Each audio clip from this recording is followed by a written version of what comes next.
కరీంనగర్లో రాహుల్ గాంధీ కాంగ్రెస్ నేత రాహుల్ గాంధీ మాట్లాడుతున్నారు. లైవ్లో చూద్దాం. महिलाओं के बैंक अकाउंट में हर महीने 500 रुपए का सिलेंडर और मुफ्त में महिलाओं के लिए बस के टिकट,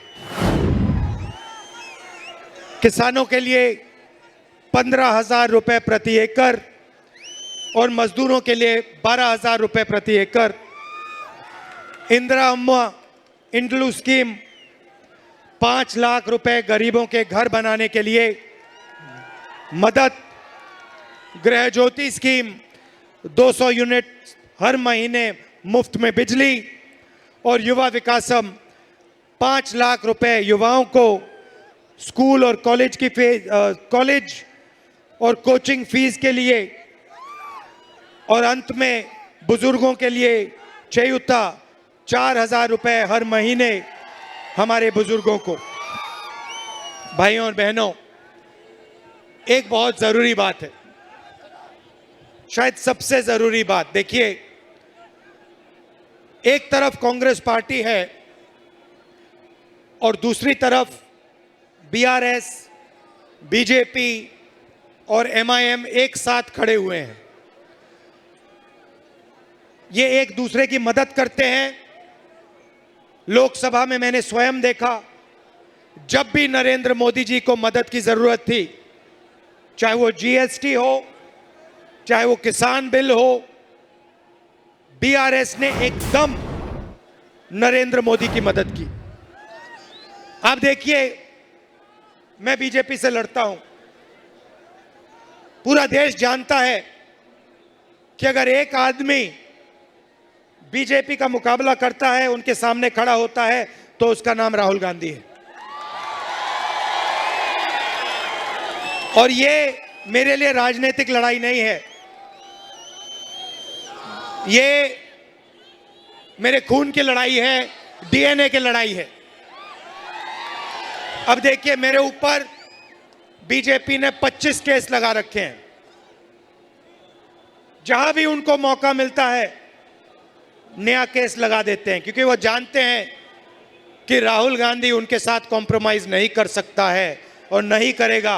राहुल गांधी उनके खिलाफ, उनकी आइडियोलॉजी के खिलाफ, उनकी विचारधारा के खिलाफ लड़ ही सकता है। मेरा घर ले लिया, मैंने खुशी से अपना घर दे दिया, कहा ले मुझे नहीं चाहिए आपका घर। लोकसभा की मेंबरशिप रद्द कर दी। अब मैं आपसे सवाल पूछना चाहता हूं, मेरे खिलाफ 24 मुकदमे, मेरा घर छीन लिया, मेरी लोकसभा की मेंबरशिप रद्द कर दी। आपके चीफ मिनिस्टर के खिलाफ नरेंद्र मोदी जी ने कितने केस लगाए हैं? आपके चीफ मिनिस्टर के खिलाफ कितने केस नरेंद्र मोदी ने लगाए? एक भी नहीं। ना ईडी उनके पीछे है, ना सीबीआई उनके पीछे है, ना इनकम टैक्स डिपार्टमेंट उनके पीछे है। क्यों?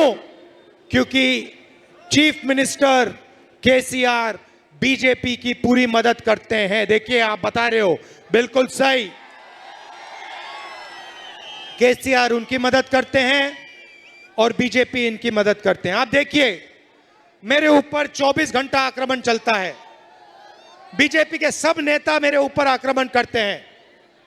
मैं सुबह उठता हूं, अगर सारे के सारे बीजेपी के नेता मेरे ऊपर आक्रमण नहीं करते तो मुझे मजा नहीं आता, मुझे अच्छा नहीं लगता।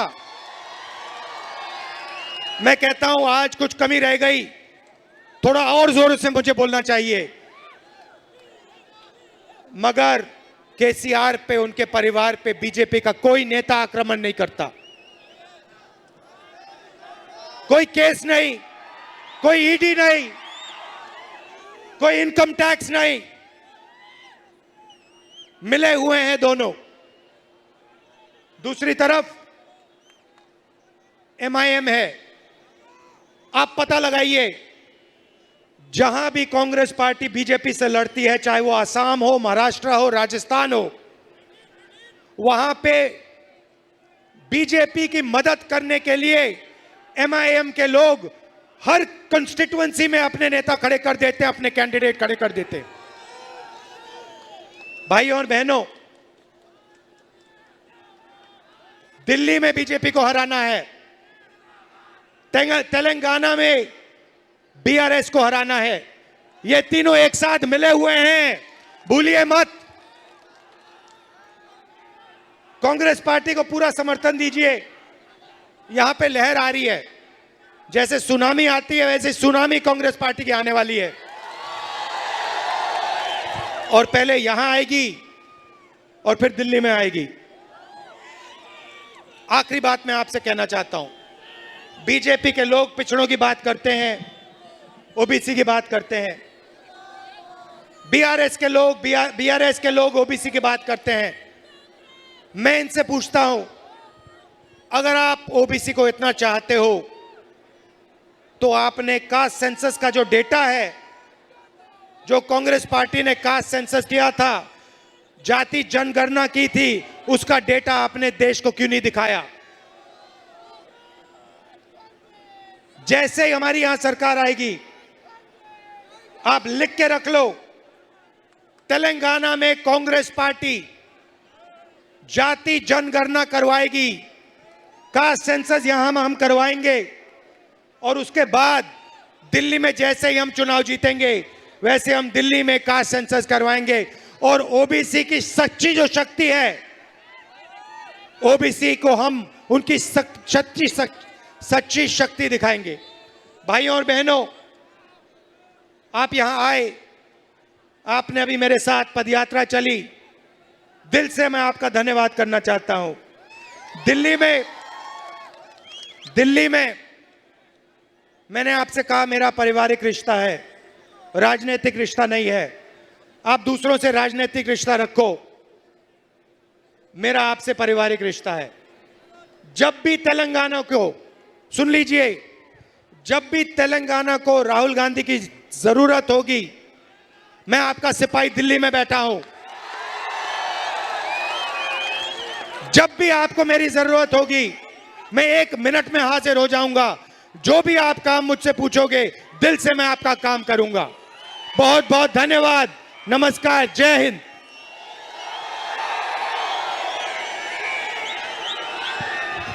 राहुल गांधी गारी नायकत्व।